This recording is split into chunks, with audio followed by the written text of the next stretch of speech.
I don't know. Is it PG? Yeah. Well, I heard something about full Monty and. All right. Well, I guess we're recording now. So welcome everybody.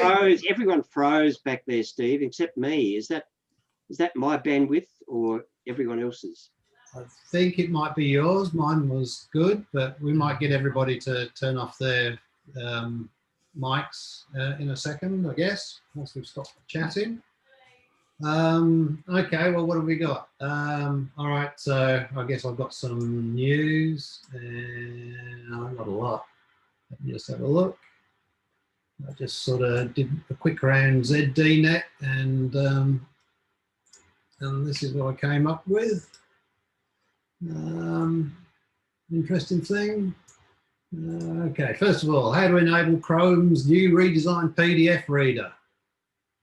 I don't know if anyone's seen this. Basically, you can go to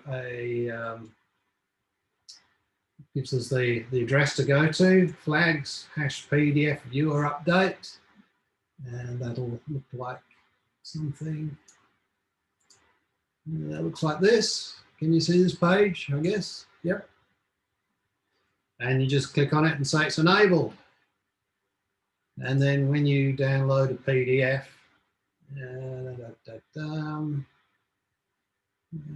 parent topic, have we got a PDF somewhere? I don't know, it doesn't really matter which one it is. There's a new download somewhere.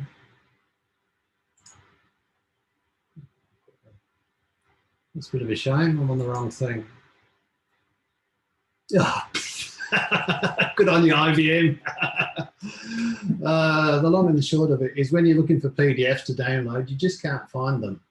I don't know. Surely there's usually a PDF somewhere. Let's see if we can get any from here.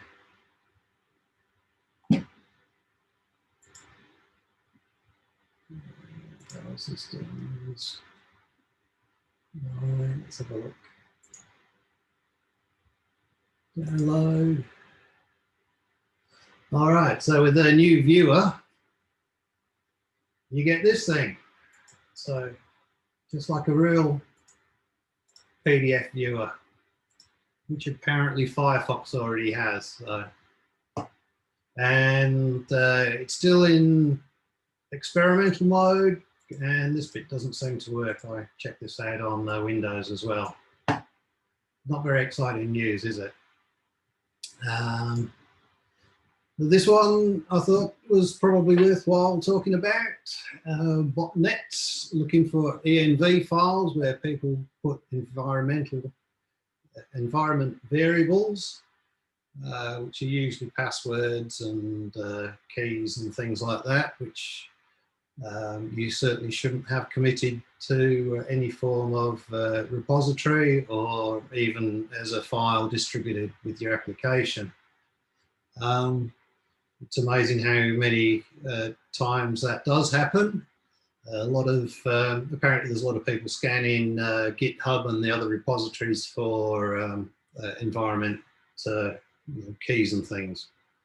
So just a reminder about that. Also, if you already have it in your repository, if just deleting it out of your file doesn't delete it from the repository history, so it can still be found there. So you've got to dig deeper to actually remove it out of your repositories. That's probably about it. Yep, okay, so tonight's presentation will be Don, who's going to give us the full Monty, and you should be able to grab the screen now, Don, if you want.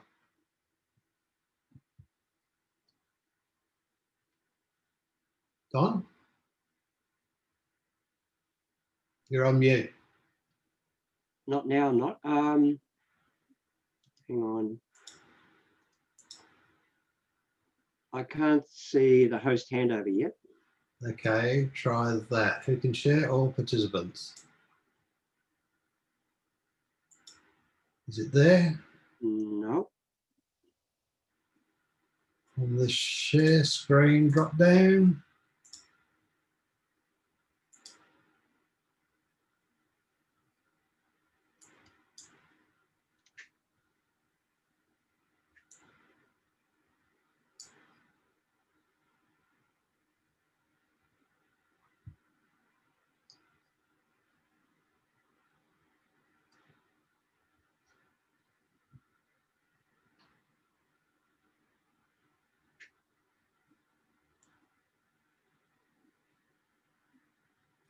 It's not happening yet for you.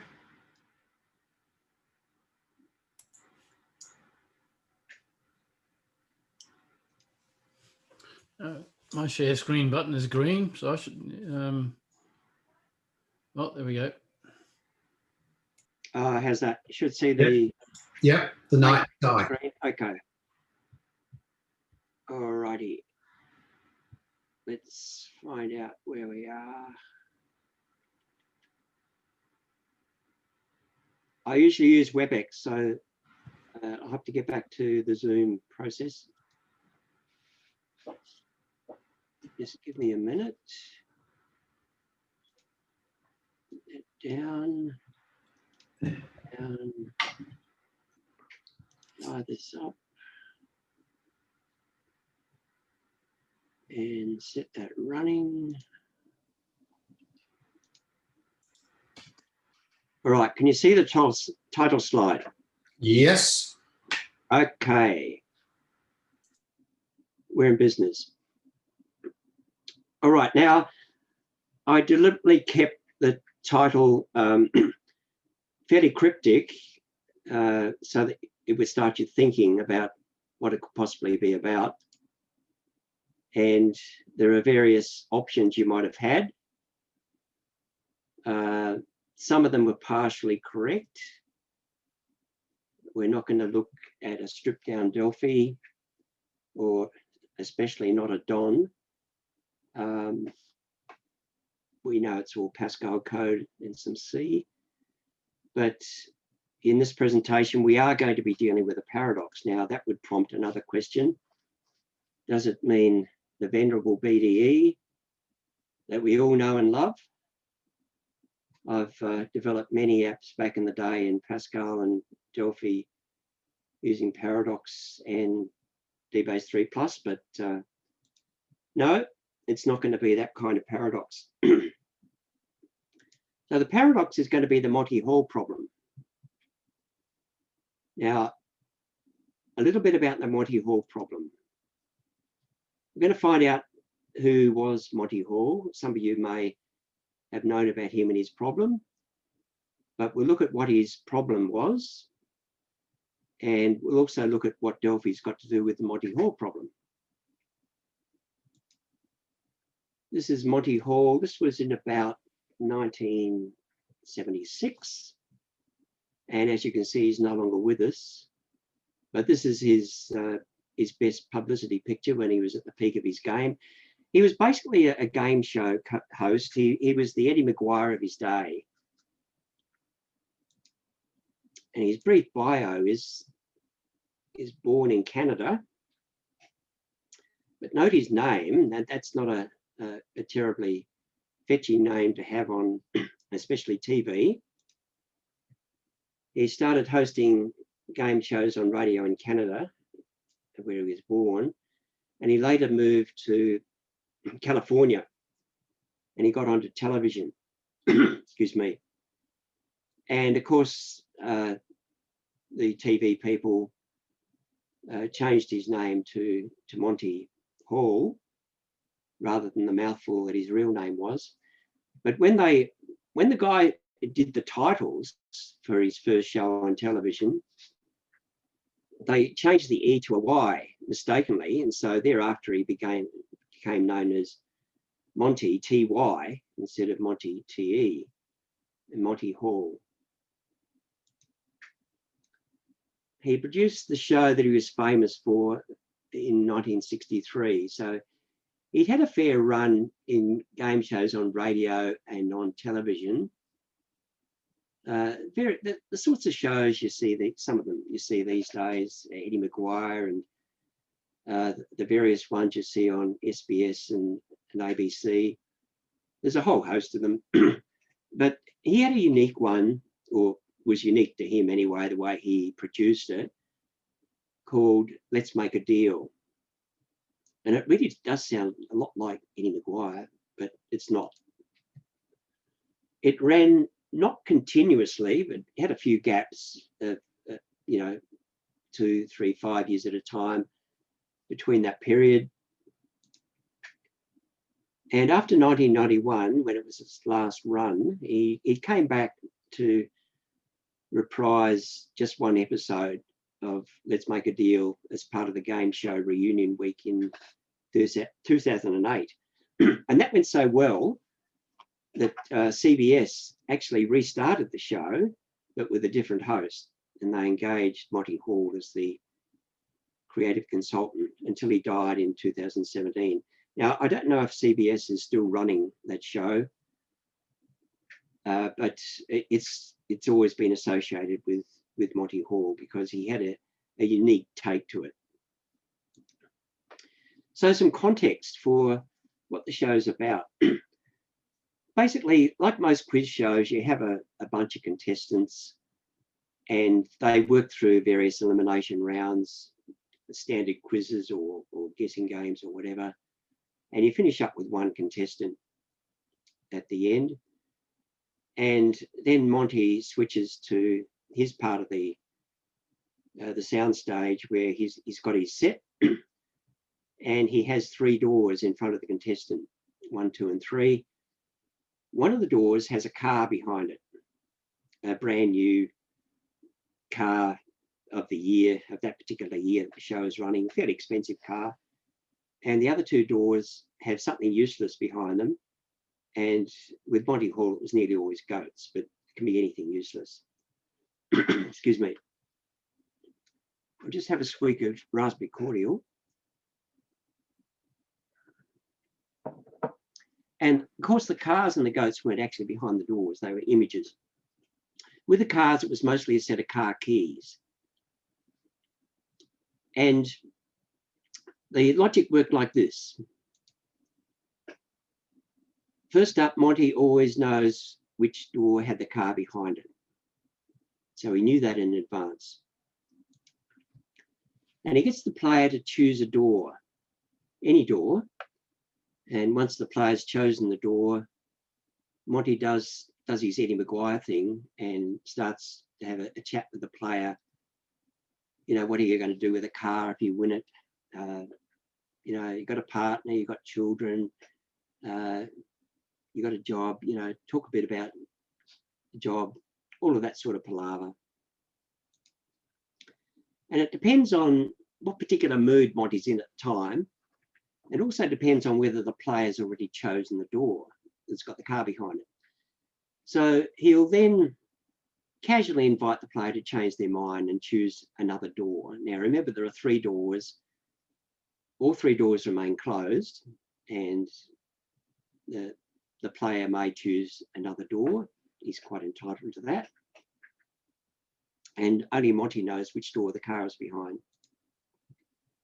And he'll even go so far as to offer financial incentives to get the player to change or retain their chosen doors. And again, this sometimes, but not always, is based on whether the player has already chosen the door with the car. It just depends on the mood of the game that's happened so far and whether Monty's feeling generous or whether he's had a bad day. It just changes.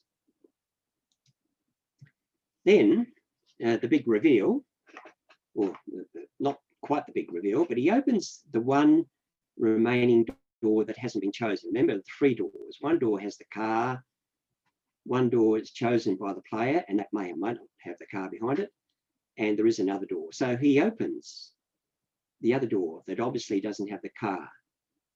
So there are now 2 closed doors, the door that the player has chosen and another door which may or may not have the car behind it. And then Monty ramps the pressure up a bit because he was softening the player up earlier with a bit of, you know, background, family background. And now he even ramps up some of the financial incentives for the player to choose another door. And of course, the player gets a bit suspicious here because there are only 2 doors left now. And he's wondering why Monty might be persuading him with money to choose the other door. Maybe the door that the player has chosen has got the car behind it, and Monty wants him to choose the door that doesn't have the car behind it. Or it could be vice versa. So there's indecision on the part of the player. Finally, once the player has made his final choice, he either retains his original choice or he moves his choice to the other door. Monty opens both of the 2 remaining doors to reveal the outcome. So that's the end of the game. Now you might think, well, there's nothing, pretty special about that. But really, it's become quite a mathematical paradox. What is the problem? That seems a pretty standard sort of quiz show. Well, by the laws of probability, if you choose any one of the 3 doors that were initially available, you had a 1 in 3 chance of winning the car. That's pretty standard probability. But once Monty opened one of the other remaining doors that obviously didn't have the car behind it, then a lot of viewers felt that the player's now got a 50-50 chance of winning the car. There are only 2 doors left that haven't been opened.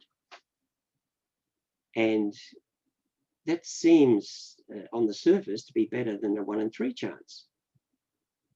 And they sort of hum and ha about retaining their initial choice, which is still available to them, or by choosing the only other door, which is still available to them.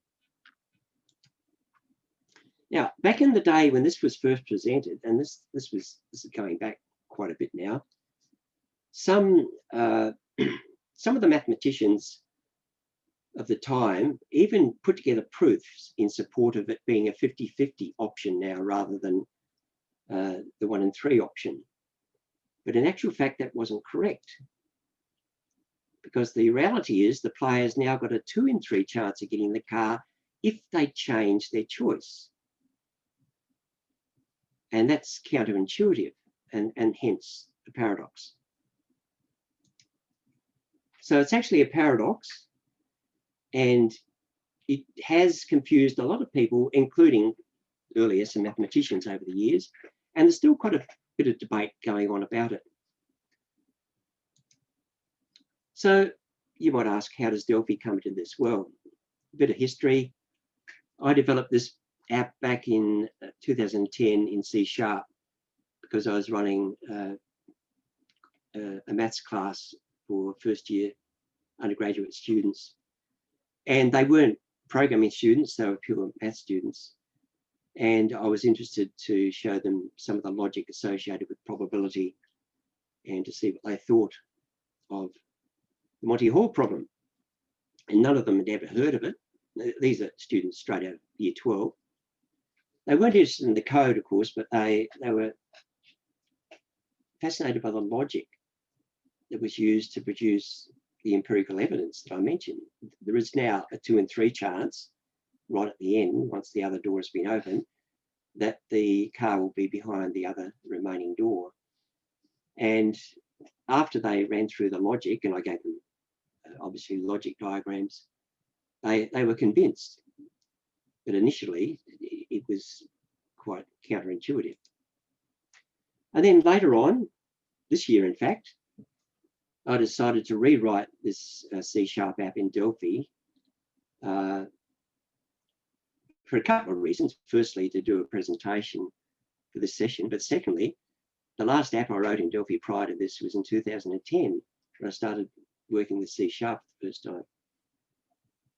So obviously, I'm not going to focus too much on the code because it's pretty basic.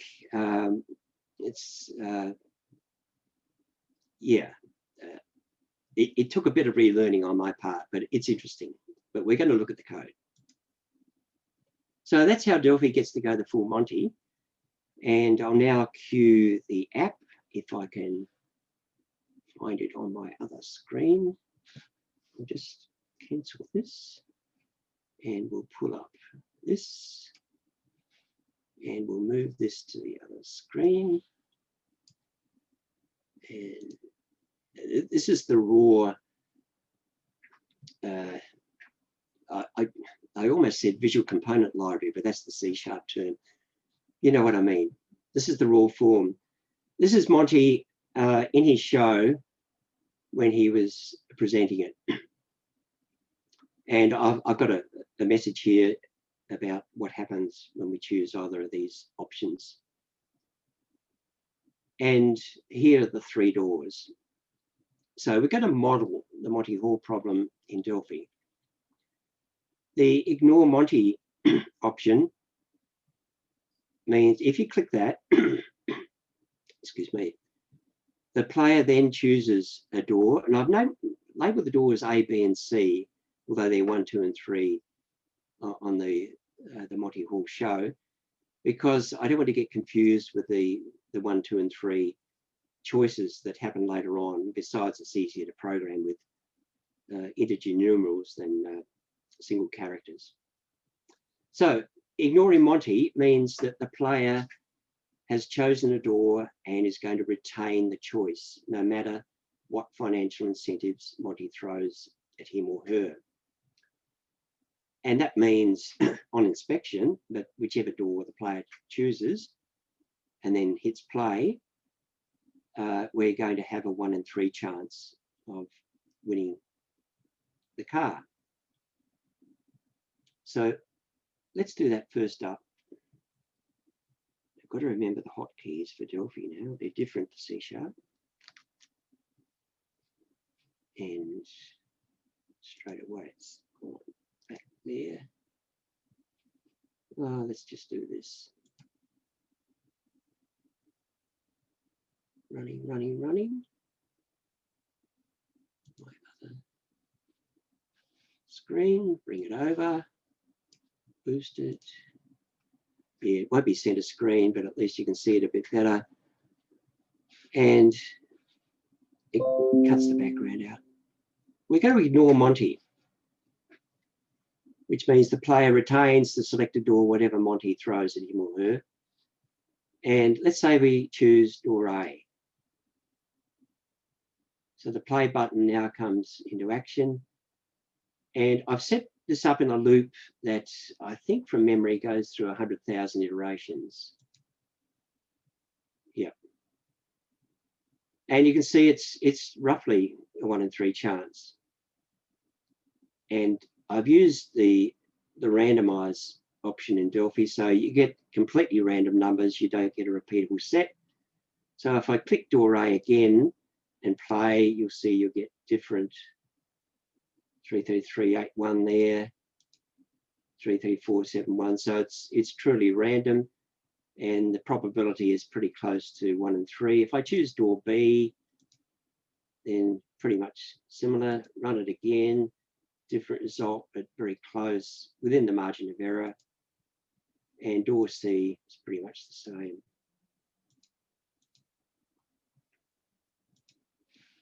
Okay, so that proves the 1 in 3 theory. Now, with the full Monty, the player has a choice of moving to the other door, and with the full Monty selection from the radio button, and I do remember Delphi used to call these option buttons, and Microsoft always called them radio buttons, but thankfully they're now radio buttons. With full Monty, the player always chooses the other door, regardless of what Monty says about sticking with the door you've initially retained. So they're going to swap doors every time with the full Monty. We click that and pull it over here. And I might leave the background there because it's not going to interfere too much. Click on full Monty. the player switches. Every time the player will switch the selected door. Now we're going to start with door B this time. Select door B. The play button is in play. Oh, my screen is, yeah. And hit play. And lo and behold, we've got a 2 in 3 chance of winning the car by switching doors. That was door B. Door A, again, a 2 in 3 chance. We run it again with door A. We notice 6667 there. It's still within the margin of error. And if we choose door C, it's still the same. So regardless of which door the player chose originally, whatever Monty says following that, they decide, and Monty has opened the one remaining door without the car, the player decides that they will switch. And this shows quite conclusively that by switching, they will have a 2 in 3 chance of winning the car rather than a 1 in 3 chance if they remained with their original selection.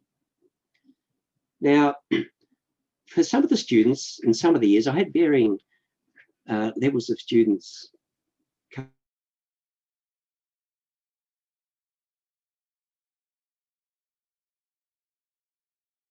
coming through from year 12 in various, they said, well, you know, how is this possible?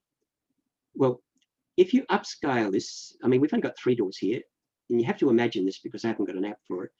But if you upscale this to, say, 1,000 doors, if you can imagine a room, you're looking down on a plan view of a room, it's a big square, and there are 1,000 doors lying on the floor of the room,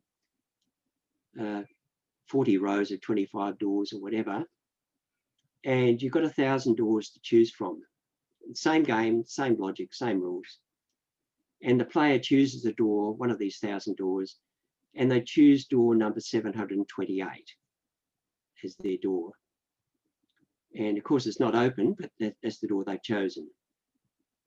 Monty then goes about, we'll just ignore the patter for the time being. Monty goes about steadily opening, one by one, all the remaining doors. Now, the door that the player originally chose has a 1 in 1,000 chance of holding the car.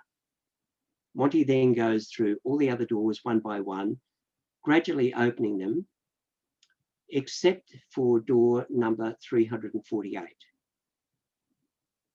So there are now just 2 doors remaining, door number 728 that the user chose, and door number 348 that Monty has not opened.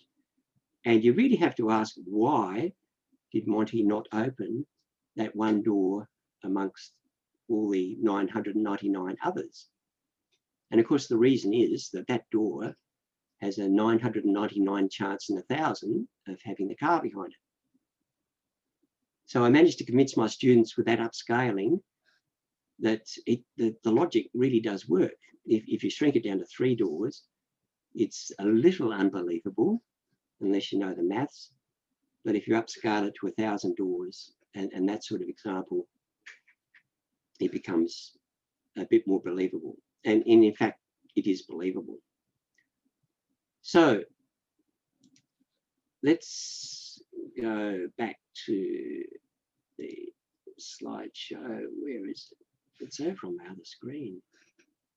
Let's drag this back. So we'll go from there. Oh, it's set itself back. Okay.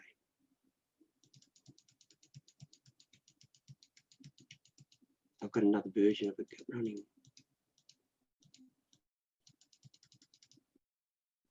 We got down to this point where we queued the app. Now, were the mathematicians that were initially a bit dubious about this satisfied by empirical evidence? You could run the model several times and you could check the code and yes, the code's fine. All the logic's correct. Were they satisfied with it? No. Mathematicians don't operate like that. They always require a working proof if they want to validate empirical evidence. So this is available mathematically through the Bayes theorem, and I'm not going to go through the Bayes theorem because this is not a maths class, but it's a way of determining a probability when you know certain other probabilities. And this was the case with the Monty Hall problem. We knew the probabilities when there were all three doors, and we knew that some of those probabilities changed when Monty opened one of the remaining doors. This is the logic diagram for the Monty Hall problem. And if you trace that through, I'm not going to do it here, through to its various conclusions, you will find that by switching, there's a 2/3 chance of getting the prize, and not switching, there's a 1/3 chance. And this is the Bayes theorem, which again, I'm not going to go through. These formulae here arrive at the same conclusion that we saw in the logic diagram. Now, I'm going to go back and look at the Delphi code before I finish. But these are some references if you're interested in further investigation. If you Google Monty Hall problem, you'll get a whole heap of information about the guy himself and also about the Let's Make a Deal game. And if you go onto YouTube, you'll find a whole host of solutions in there. Some of them are on Excel, and I've probably over-egged it doing it in a programming language, but there's a whole lot of other information there. And this is how Monty looked towards the end of his career. So, and his name lives on. I'm not aware of any Let's Make a Deal type games operating in Australian TV at the moment, but who knows? I don't even know if CBS is still running their reprise of Let's Make a Deal. Let's have a look at the Delphi code.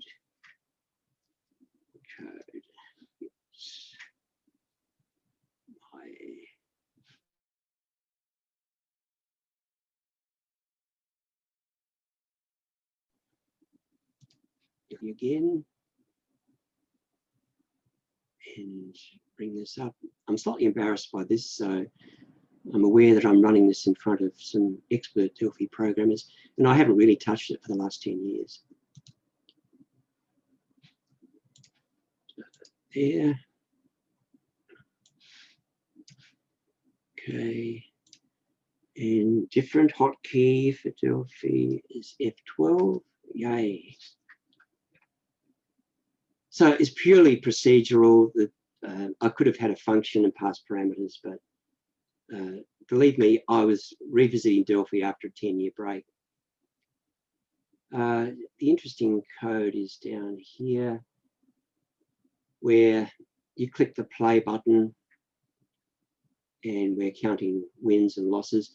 I've used the random from method in Delphi, which is pretty useful because you can, I've only got a small set of possible values here, but you can also have ranges, but random from is really good. So that randomly picks which door has the car from these three possibilities. And then this was the no Monty one, the no Monty selection. And it was just testing the 1 in 3 probability for whichever door was chosen. With the full Monty, it's a bit more interesting. Again, the car's chosen from this set of 3, and you also have to choose a door that Monty's going to open, and you have to ensure that it's not the door that's got the car behind it. So you have to know in advance which door the car is behind. And the open door is a selection from this, which isn't the door that has the car behind it. And then I've got a case statement where the user can switch between the door they've got and the only other available door that hasn't been opened. And this is covered by the 3 selections in the case statement. And then we do the calculation. Because they're always going to switch here, they're not going to retain their initial choice. And if their new door has got the car, then that counts as a win. and that came up in our stats. Otherwise, it counts as a lose. And the rest is just tidying up. So that's the Monty Hall problem as modelled in Delphi.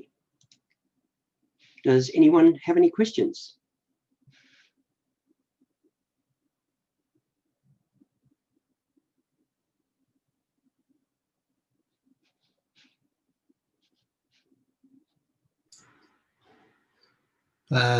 No, I don't, but thanks very much, Don. It was kind of interesting, always making me think. Oh, Matthias has joined us. Hi, Matthias. Yes. Good evening, everyone. Turn your camera on, Matthias.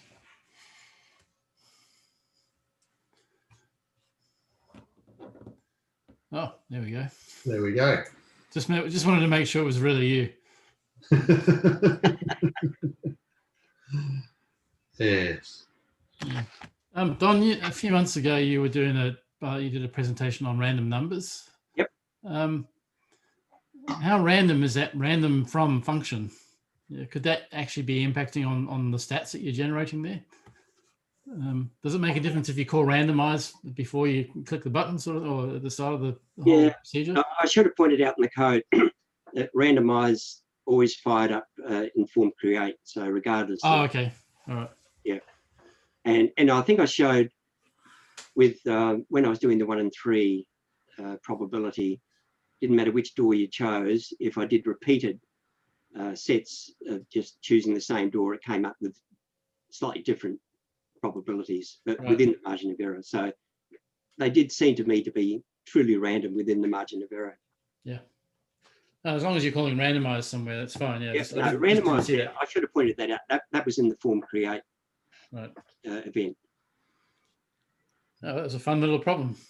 Yeah, I enjoyed that. I enjoyed working with Delphi again too. Some of the things that I've rediscovered in Delphi that I like and some not so much. The change from option buttons to radio buttons is good. I'm not saying that just because I work with C#, but it seems to be, it was the original purpose of those buttons. So they were originally named, I think it was way back in Visual Basic days, because of the buttons you used to press on the old car radios, and you could only get one station at a time. And anyone who remembers the old car radios where you punch a set of buttons, you get one station. And it was very appropriate they be named radio buttons. But for some reason, whoever's in charge at the time, Borland or whoever, called them option buttons, and that seemed a bit counterintuitive. But they changed. They called radio buttons on Delphi. I don't think they were. Oh, yeah, I think they always were. Yeah, but initially, very early on, and I'm showing my age here, they were option buttons. Okay. And the prefix was always OPT rather than R8.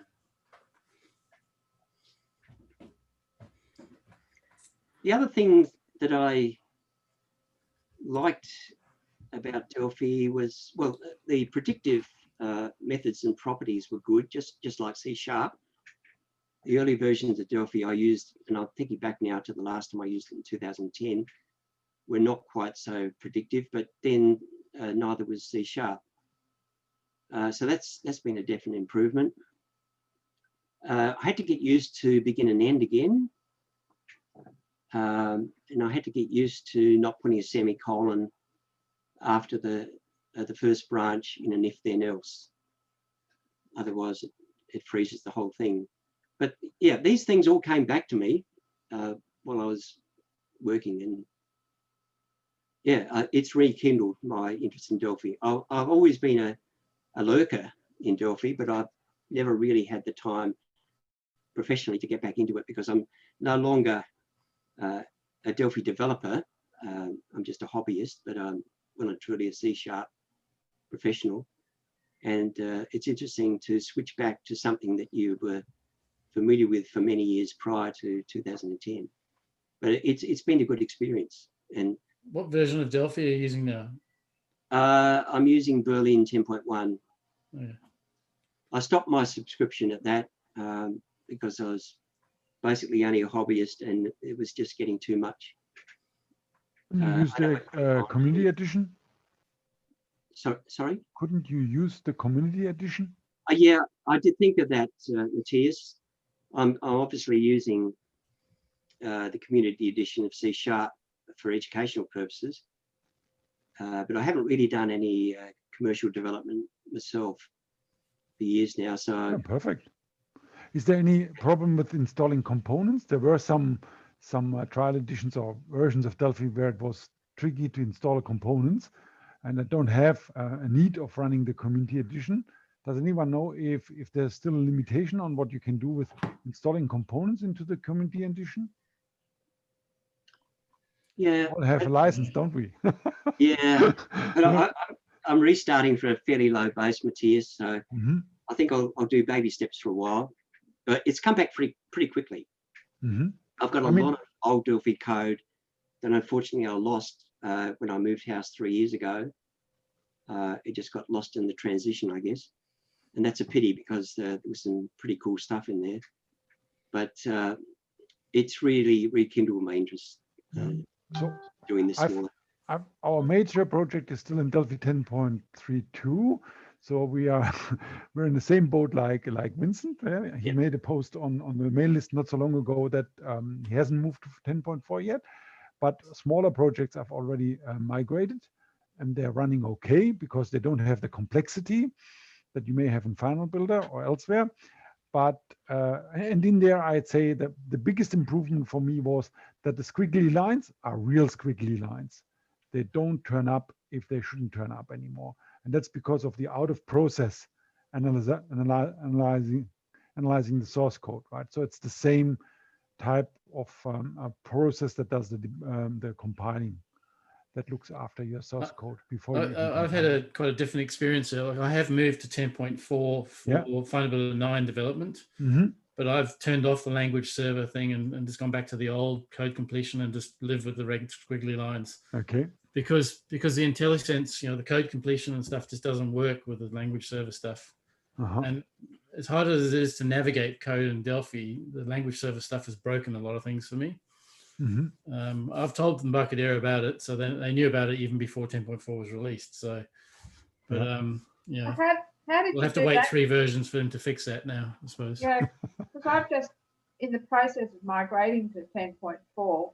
And all the squiggly lines that are coming up are driving me back.